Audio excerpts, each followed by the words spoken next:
Session में हम लोग बात करने वाले हैं किंगडम मोनेरा के सबसे लास्ट पार्ट के बारे में, that is the types of bacteria.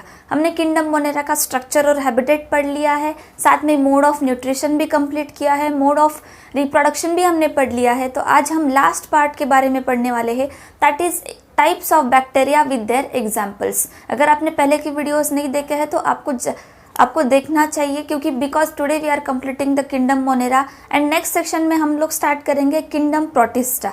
तो let us begin with the types of bacteria with the examples. Last part of kingdom Monera, types of bacteria. अब अकॉर्डिंग टू एनसीईआरटी बैक्टीरिया के, kingdom Monera के जो sole members है bacteria, इनको divide किया गया है टू पार्ट्स में, दो टाइप के बैक्टीरिया में डिवाइड किया गया है।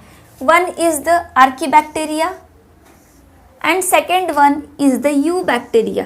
यू बैक्टीरिया को ट्रू बैक्टीरिया भी कहा जाता है, यू बैक्टीरिया और true bacteria. So first we will study about the archaebacteria. क्या है आर्कीबैक्टीरिया, इनका हैबिटेट कैसा है, इनके एग्जाम्पल्स क्या है, कहाँ मिलते हैं, ये सब कुछ हम लोग अभी पढ़ेंगे। तो archaebacteria found in harsh environment. What do you mean bye harsh environment?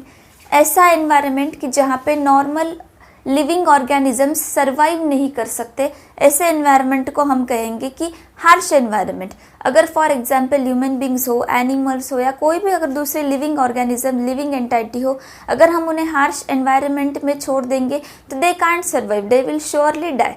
लेकिन आर्कीबैक्टीरिया का ऐसा नहीं है, archaebacteria will survive in harsh environment. अभी हार्श एनवायरनमेंट में कैसे सर्वाइव कर सकते हैं? कुछ तो स्पेशलाइज्ड ऑर्गन, कुछ तो स्पेशलाइज्ड बोल सकते हैं, ऑर्गन तो प्रेजेंट नहीं है, कुछ सेल्स प्रेजेंट है, या ऐसी कौन सी मेम्ब्रेन प्रेजेंट है। तो बिकॉज ऑफ सेल वॉल, जो सेल वॉल प्रेजेंट है, different cell wall present, archaebacteria में एक डिफरेंट टाइप का सेल वॉल प्रेजेंट है कि जिसकी वजह से आर्कीबैक्टीरिया एकदम हार्श एनवायरनमेंट में भी सर्वाइव कर सकते। फिर चाहे वो बहुत एसिडिक एनवायरनमेंट हो या चाहे वो काफ़ी सॉल्टी एनवायरनमेंट हो, हाई टेम्परेचर्स हो, डीप सी हो, आर्कीबैक्टीरिया सर्वाइव कर सकते हैं, क्योंकि इनकी जो सेल वॉल है ये एकदम स्पेशलाइज्ड टाइप की है, जो कि हार्श एनवायरनमेंट से रेजिस्टेंट है। इसलिए अगर क्वेश्चन पूछा जाए कि आर्कीबैक्टीरिया जो है वो हार्श एनवायरनमेंट में कैसे सर्वाइव कर लेते हैं, तो आपका आंसर होना चाहिए कि because of the different kind of cell wall present, it is mentioned in your NCERT. अब इसके बाद बेटा बात करते हैं एक प्रीवियस ईयर क्वेश्चन की, जो एनसीईआरटी में प्रेजेंट नहीं है लेकिन मेडिकल एंट्रेंस में पूछा जा चुका है। Are histones present in archaebacteria? तो your answer will be yes, histones are present in the archaebacteria. Histones archaebacteria में प्रेजेंट होते हैं, ये पॉइंट आपको नोट करना है। इसके बाद हम लोग पढ़ेंगे कुछ टाइप्स जो एनसीईआरटी में दिए गए हैं, वही टाइप्स हम लोग पढ़ने वाले हैं। First is the methanogen. कहाँ मिलता है methanogen? In marshy areas. Marshy areas जहाँ पे बहुत ज़्यादा बोल सकते हैं दलदल जैसा एरिया हो, उन्हें मार्शी एरियाज कहेंगे, तो वहाँ पे मिथेनोजेंस बहुत ज़्यादा अमाउंट में पाए जाएंगे। Second is the ruminant stomach. Ruminant stomach मतलब जो एनिमल्स बेटा जुगाली करते हैं, दैट इज फॉर एग्जाम्पल ले लो बफेलो, काऊ, तो जो ऐसे रूमिनेट करने वाले एनिमल्स है, इनके स्टमक में ये मिथेनोजेंस पाए जाते हैं। एंड अगेन मिथेनोबैक्टीरिया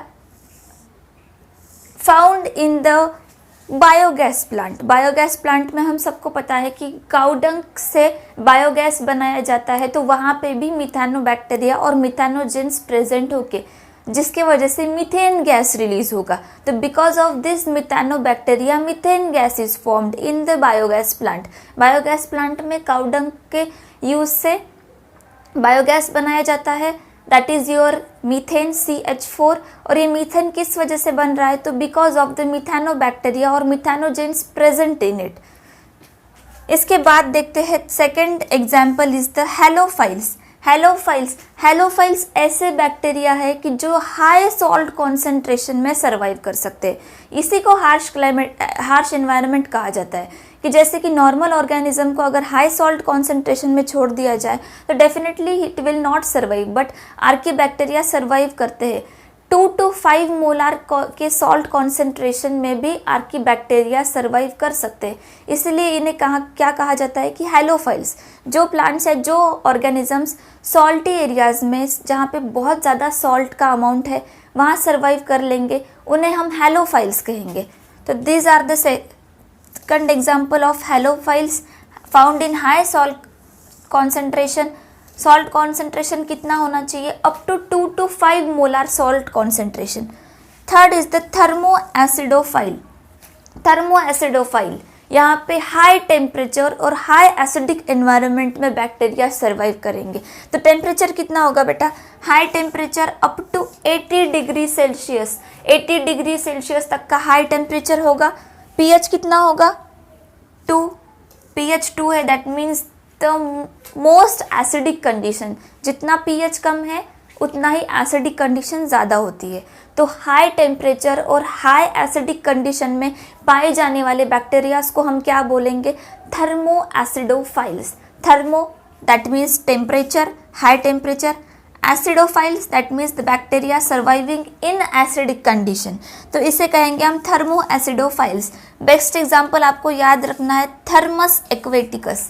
थर्मस एक्वेटिकस ऐसा बैक्टीरिया है जो high temperature and high acidic condition में सर्वाइव कर लेगा। तो समझ में आया बेटा आर्कीबैक्टीरिया के बारे में? हार्श एनवायरनमेंट में फाउंड होता है। हार्श एनवायरनमेंट में कैसे सर्वाइव कर रहा है? Due to the different kind of cell wall present in it. 3 types है। First is methanogen, second is halophiles, third is thermoacidophile. Methanogens कहाँ पाए जाते हैं? इन मार्शी एरियाज और रूमिनेंट ऑफ स्टमक, रूमिनेंट के स्टमक में पाया जाता है। देन अगेन मिथानोबैक्टीरिया जो कि बायोगैस प्लांट में पाया जाता है for conversion of cow dung into the biogas that is your methane CH4। Second is halophiles, कहाँ पे पाए जाते हैं? जहाँ पे हाई सॉल्ट कॉन्सेंट्रेशन है up to 2 to 5 molar. Thermoacidophiles high temperature and high acidic condition में पाए जाते हैं।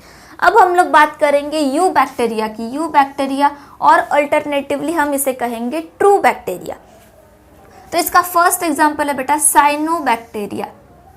साइनोबैक्टीरिया यू बैक्टीरिया का फर्स्ट एग्जाम्पल हम लोग पढ़ेंगे, that is the cyanobacteria. Cyanobacteria is aquatic in nature. Aquatic है यानी कि वाटर में मिलेगा। फ्रेश और एक्वाटिक दोनों, फ्रेश और मराइन दोनों भी फॉर्म्स में मिलेगा cyanobacteria. It is aquatic in nature, found in fresh as well as in marine condition. अब अगर बेटा स्ट्रक्चर की बात करें, साइनोबैक्टीरिया का स्ट्रक्चर कैसा है, तो फर्स्ट इज द एनसीईआरटी में लाइन मेंशन की गई है, it is unicellular filamentous and colonial. तो what do you mean by unicellular filamentous and colonial? तो यूनिसेल्युलर बेटा जब ये सिंगल बैक्टीरिया हो, साइनोबैक्टीरिया प्रेजेंट, इसे हम कहेंगे यूनिसेल्युलर। जब बहुत सारे बैक्टीरिया एक के ऊपर एक थ्रेड, धागे जैसा स्ट्रक्चर फॉर्म कर रहे हैं, उससे हम कहेंगे filamentous. What do mean by filamentous? Bacteria एक के ऊपर एक धागे की तरह थ्रेड लाइक स्ट्रक्चर फॉर्म कर रहे हैं, तो उसे हम कहेंगे filamentous form. And the third one is the colonial.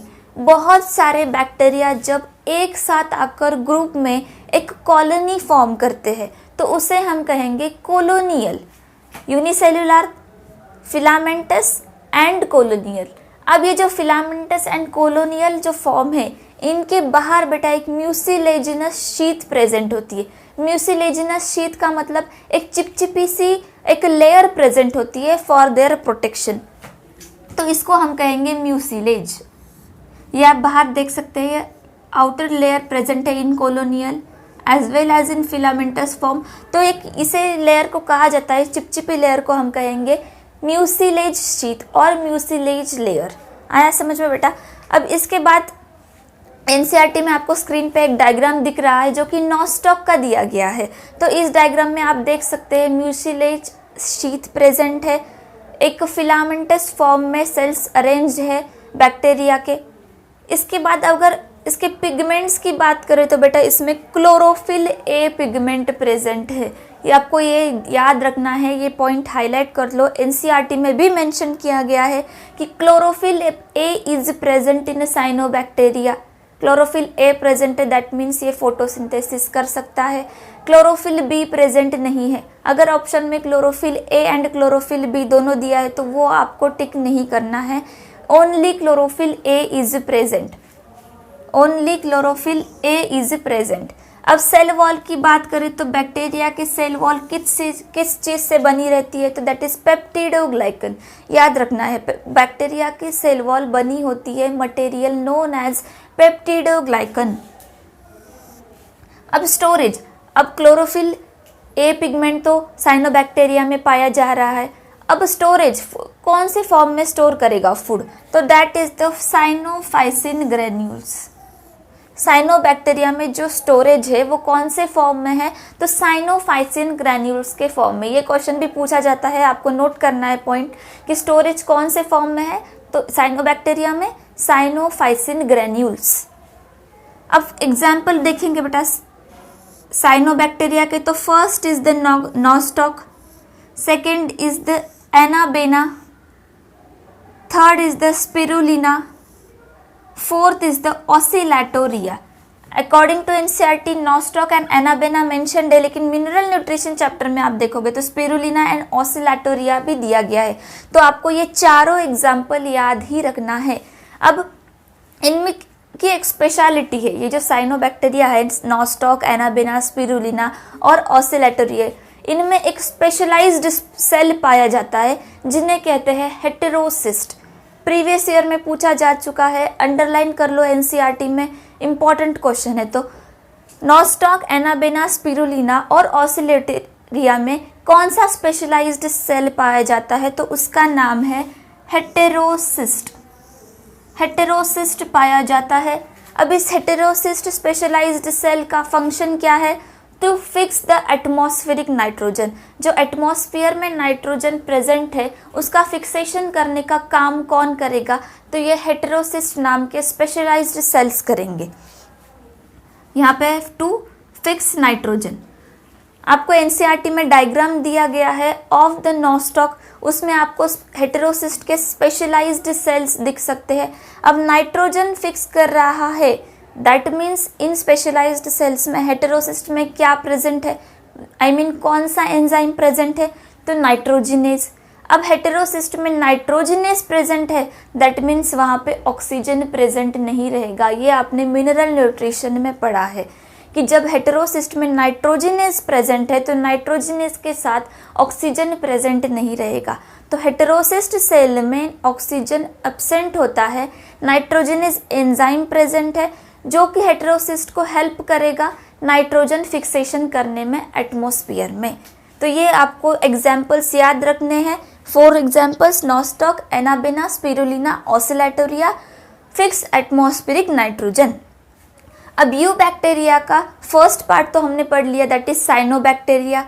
अब सेकेंड एग्जाम्पल है माइकोप्लाज्मा। माइकोप्लाज्मा बेटा क्या है ये माइकोप्लाज्मा, तो it is the smallest organism बोल सकते हैं हम, जो स्मॉलेस्ट लिविंग ऑर्गेनिज्म। स्मॉलेस्ट है, इतना छोटा है कि it is about 2 to 5 mu metre. 2 to 5 mu metre इसका लेंथ है, साइज है, एंड एकदम स्मॉलेस्ट है। इसे PPLO भी कहा जाता है, PPLO याद रखना है आपको। अब माइकोप्लाज्मा की स्पेशलिटी क्या है, तो बेटा इसमें सेल वॉल प्रेजेंट नहीं है। Cell wall is absent in mycoplasma. अगर आपको क्वेश्चन पूछा जाए कि सेल वॉल माइकोप्लाज्मा में प्रेजेंट है क्या, तो आपका आंसर होना चाहिए नहीं, cell wall is absent in mycoplasma. अब अगर सेल वॉल अब्सेंट है माइकोप्लाज्मा में, that means there is no fixed shape of mycoplasma. जब भी कोई लिविंग ऑर्गेनिज्म में सेल वॉल प्रेजेंट होती है तो it is having a specialised shape, उसका एक फिक्स शेप होता है, लेकिन यहाँ पे सेल वॉल अब्सेंट है, that means the mycoplasma is not having a fixed shape. Cell wall, no cell wall is absent, so no fixed shape. Again, one line is mentioned in your NCERT that mycoplasma can be parasitic in plants and animals. तो mycoplasma parasitic हो सकता है plants और animals में. That means, what do you mean by parasitic? That means it can cause diseases in plants and animals. तो क्या कर सकता है माइकोप्लाज्मा? डिसीज कॉज कर सकता है। It is a parasitic in plants and animals. अब यहाँ पे आपको माइकोप्लाज्मा की वजह से कौन से पैरासाइटिक डिसीज हो रहे हैं वो पढ़ने की ज़रूरत नहीं है, वो नीट में नहीं पूछा जाएगा। प्रीवियस ईयर्स के पेपर्स अगर आप स्टडी करोगे PYQs तो उसमें कहीं पे भी पूछा नहीं गया है। तो अकॉर्डिंग टू NCERT हमें सिर्फ इतना ध्यान में रखना है कि it can be parasitic in plants as well and in animals. Diseases पढ़ने की कोई ज़रूरत नहीं है। तो here we have completed our kingdom Monera. अगर किंगडम मोनेरा अगर NCERT के अकॉर्डिंग ही हमने सब पॉइंट्स कवर किए हैं, बस NCERT में बेटा सब कुछ मिक्स दिया है, mode of nutrition, mode of reproduction, हमने बस इस पार्ट को अलग अलग करके पढ़ा है। हमने पहले स्ट्रक्चर एंड हैबिटेट पढ़ा, उसके बाद मोड ऑफ न्यूट्रिशन पढ़ा, उसके बाद मोड ऑफ रिप्रोडक्शन पढ़ा, और जो एग्जाम्पल वाला पार्ट है हमने वो लास्ट में पढ़ा है। बस हमने सीरीज चेंज की है, बाकी सब कुछ हमने NCERT के अकॉर्डिंग ही पढ़ा है। तो today we have completed about the kingdom Monera. इसके बाद के सेशन में हम लोग स्टडी करेंगे अबाउट द किंगडम प्रोटिस्टा।